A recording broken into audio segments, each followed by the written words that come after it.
All right, we're on. Nice. All right, so you said you had a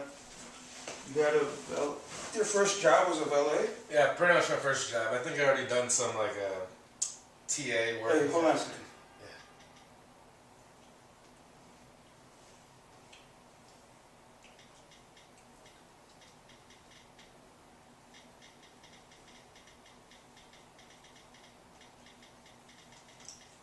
TA work, like Yeah, teachers. in college? Yeah, TH. Okay. Yeah, my mom was also a professor, and so I'd done some stuff like that. But yeah, after college, the first job I had was a valet at a casino, just because I figured. Well, what about the TA? What subject was it?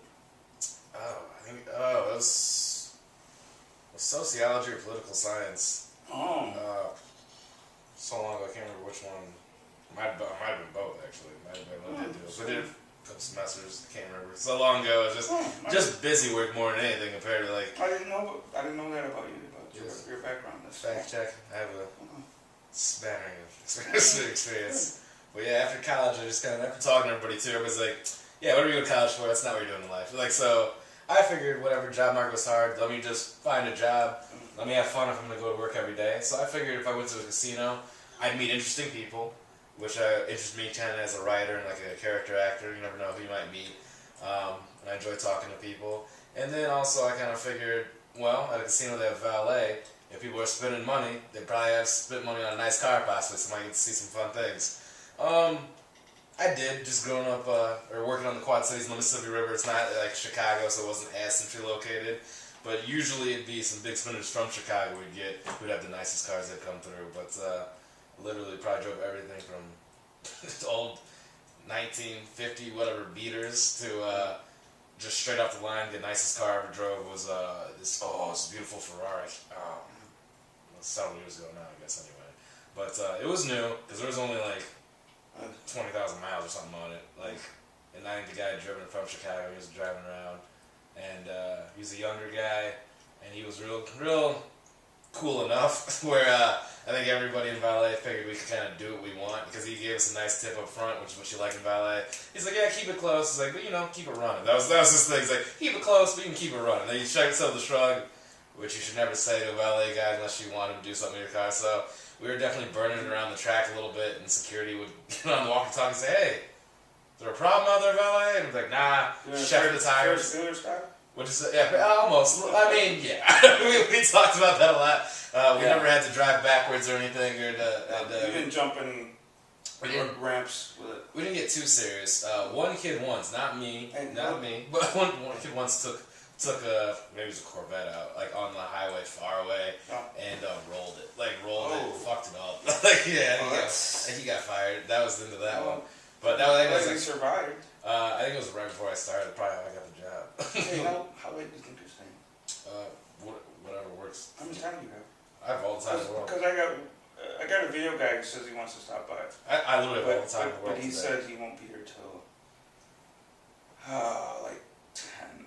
Is that cool? Would you want to do photos after that too? Yeah, we can do whatever, man. It's whatever works for you. I mean, I'm chilling with you today, kind of. That's Okay, cool. Because he's gonna stop by, and we'll go out for some photos after there. Yeah, do whatever, man. Yeah. And, he's a video guy also, and I had just told him about the project. Sure. And interest is good.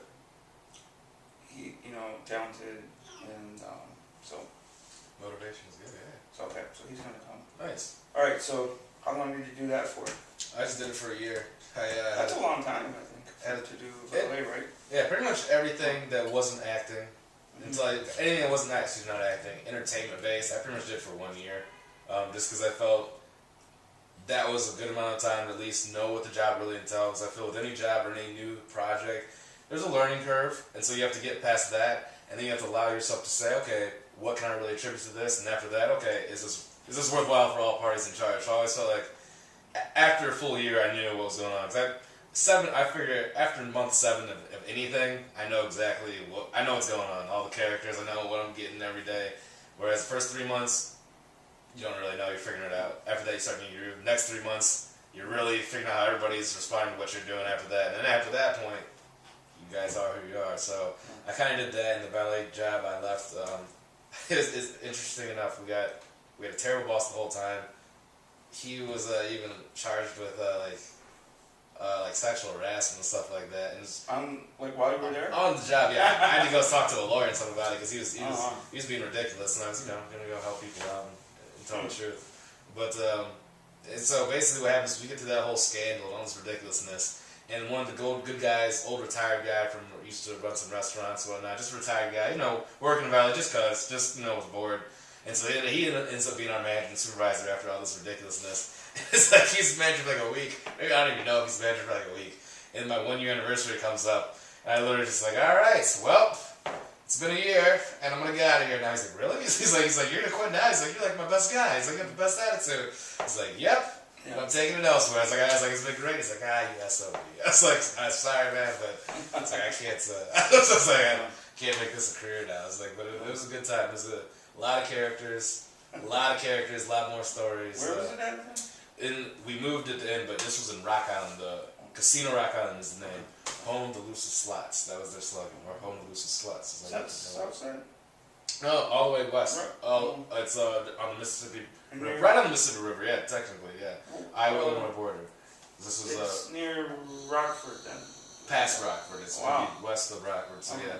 Right on Iowa, Illinois border, Rock Island. But yeah, it was an interesting job. A lot of people. The one thing I learned overall is just people lie about their gambling so much because you're there every day in valet, so you see the same people because you always give them their cars.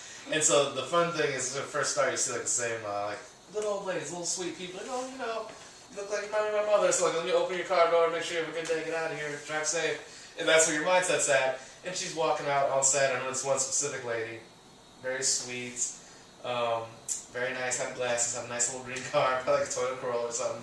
It's very okay, just very middle of the road, just a nice lady.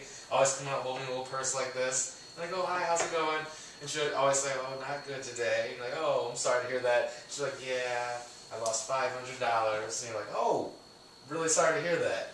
And then the thing is, you realize every day she says that. Every day you hear that. And so the first week, you're like, oh, jeez, wow, that's terrible. Like $500 every day, that's crazy. The next week, you're like, wait, what? You're like, how are you losing $500? The third week, you're like, wait. You're not really losing $500. you're losing. This is kind of a stressful job because it is, and it is. It's almost like a helpline or something. It is. It really. But you can't help them because you see them every day. But you have to. Just hearing them is a form of. It's like a helpline, sort of. It is. No, you try to give them something because they're giving you tips too, so you don't want to go. You don't want to go run, never come back. But you do sometimes. Okay, that's true. It's not really a helpline. But it's kind for some of us, weird. Like for me, I'm a nicer guy, so, and the reality is I know if you lose $500 every day, you don't have the money to be tipping me. Like I don't feel, like, I'm just like, you should just keep this. Because you hear a lot of stuff, after that you're like, so how much did you really lose? Because 500 is the number you're just saying to me, so you must be losing, like, over that consistently. So, very interesting, very sad, but you learn little tricks and people say stuff like, oh, well that's just a lie. like that didn't come, like, oh. Like, yeah, didn't do too bad, it came up. Oh yeah, how much up? Well, I didn't lose as much as yesterday. That's not a real answer. Alright. It was fun. It was a lot of nothing but characters. It was a fun time. That was the first after college gig. Yeah. River flooded. Yeah, a lot of stuff happened in the city. A lot of crazy. Yeah, river flooded, and it was about impossible. Still, you have gamblers coming in droves, like little rowboats coming up. Like, can't we gamble? Like, we don't know how you're gonna do it. You have to wait for us to fix everything. Oh, we'll stay. Like,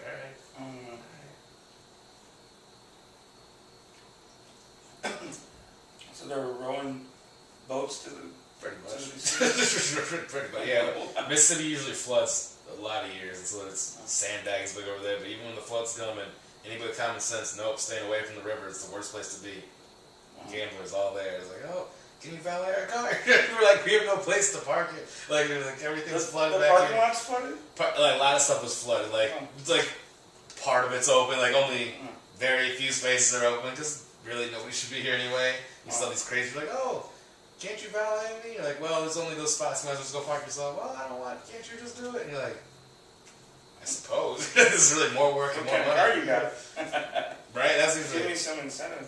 Usually it wasn't, but usually it was something ridiculous. You get people coming in RVs every once in a while. Like, can you park this? Like, really? You want me to park? I have never done this before. Like, oh, don't worry about it. All right, they'll pay for it when I damage it. Yeah, more crazies than cars. Though. That was the one. After 1 year, I dealt with more crazy people than cool cars. So that was the one thing I didn't. I figured, every day. When you told me you felt late, I would never even I would have never thought there were crazy people. Because it was a casino. Yeah. That's where the crazy came in. Like if it had been a country club or something, that's the key. Because the people at the casino, you're giving away your money every day. You don't have money. This is an everyday thing. It's not like you're balling coming in and playing a little couple hands. It's no, you have no money. So those people actually started to treat it like a country club, though. And that's not a country club. They're in their mind, like, oh, you're gonna take care of me because I'm here every day. Like a lot of people don't tip. People will tip. A lot of people don't know how to tip. That's probably better. But there were just segments. There was the low gamblers who are just nearly not great people. No, you're not gonna get tipped from them. They're just going to valet. They know they shouldn't be. They don't care. And then they're the most grumpy about their car. Like, I'll put them in a great place. And you're like, why? Well, I would think they'd be like, I just lost all my money. There's no reason for me to tip you. You know? That happened too. That would happen too. Usually is. There's all types of people. And usually more often than not, people are actually pretty great about tipping. The way they handle it, even if they didn't have something. Like the worst would be when someone would come out, and there usually be somebody, who was gambling all the time, just didn't have the proper, like, maybe social etiquette is the best way to think about it, kind of say it. Like, they would come out and they would tell you how much they won. And it'd be an amount. Oh, I'm up 10 grand or something like that. Like, oh, congratulations. Like, good for you. You're the one lucky SOB out of the past 6 months. Good for you. And see, you're happy for them generally. But as a service professional, like, okay, well, you should be giving me more than $1 for whatever's about to happen next. Yeah. Or don't tell me. Like, don't tell me you just won 10 grand and then give me no tip or like $1 tip. And that was the thing. You'd be like, really? Why was just like what was thanks. Like, thanks for sharing the wealth there. That was probably the worst for me. Like, don't do that. Don't tell me you're rich. Did you start joking with them about it when they said like, yeah. you want all that? You don't have any. Yep. I mean, you could probably joke about it. You can joke about it. It's definitely. I mean, I usually do because I mean, if you're nice about it, it would help. But we had all types of guys working there too. So you have guys who are more angry and it kind of maybe send them off in a bad mood. Like, yeah, well, screw you, buddy. Yeah. Well. Are the other people? If they don't tip you, they might have some words for you. They might be, hey, you want your tip? Why don't you go back in there and get it? Right. Because I left it in there. I've heard that one. I've definitely heard that one. I've heard all types of things. The one thing I tell anybody when it comes, because tipping in general is a total thing, and every service is slightly different, and people can judge that. But the one thing I'd say about valet is this: your car probably, most likely, for most of us in the world, was not free, and you probably paid over a few $100s for it. You probably paid thousands and thousands and thousands. No. In this day and age, there's a good chance you actually paid over 20 grand, way up of that, just for a bottom level car, period. You're just giving this to some guy you don't know. That's the reality. You give him no incentive to do anything, really at all. He could destroy your car, take your car, do drugs in your car, make love in your car. He could do whatever he wants in your car. You've just given it to him. The only incentive you really have is to give him money not to fuck your car up. That's really it. And the biggest trick to valet is when you pull up, give them some money. Even if it's $1. Because at least this person knows that you're going to give them money. And already you've given them some money. On the way out, hopefully you do again.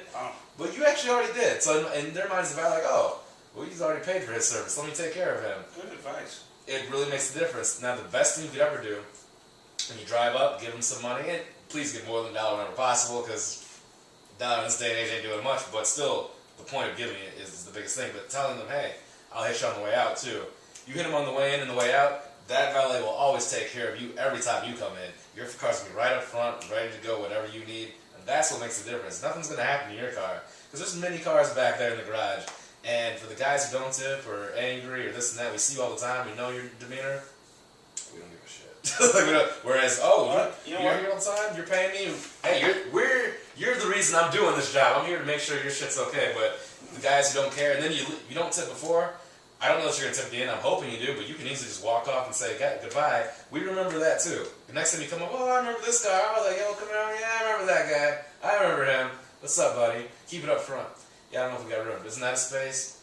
Yeah, it's reserved. Things like all of a sudden it's very quick. Where that $1 before, just you know what? Yeah, I got you.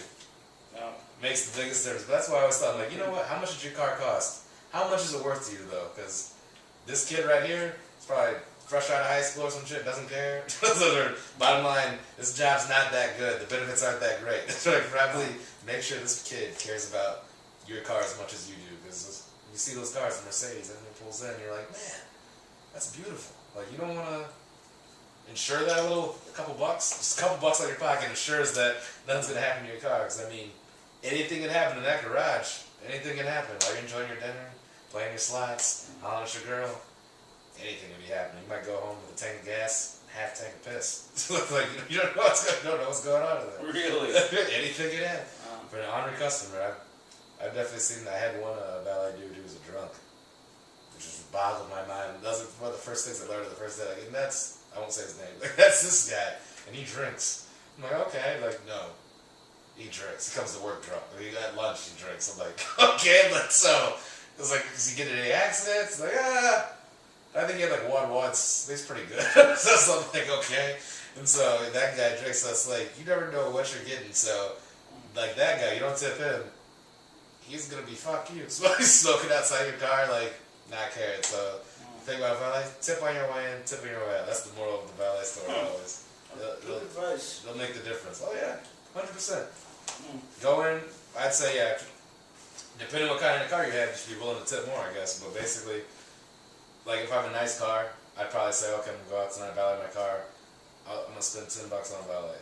But just that 10 or 20, whatever, depends on the t-shirt. Let's say 10 was my number. All right, when I go in, I'll toss the guy 5. When I come out, I'll toss the 5. You know, go in, toss 10. Whatever. It could be different values, but it makes all the difference. That tip on the way in, you're good. You're golden. After that, your car's being taken care of. When you come out, right away, sir. Yes, sir. See you next time, sir. That's all the things you want. So that's the biggest valet tip I tell you. Just tip on your way in and your way out, ideally, but tip on the way in. Yeah, 'cause we don't know on the way out. You're gone forever. Never see you again. And that's the moral of that. Treat your service people well. So what'd you do after that?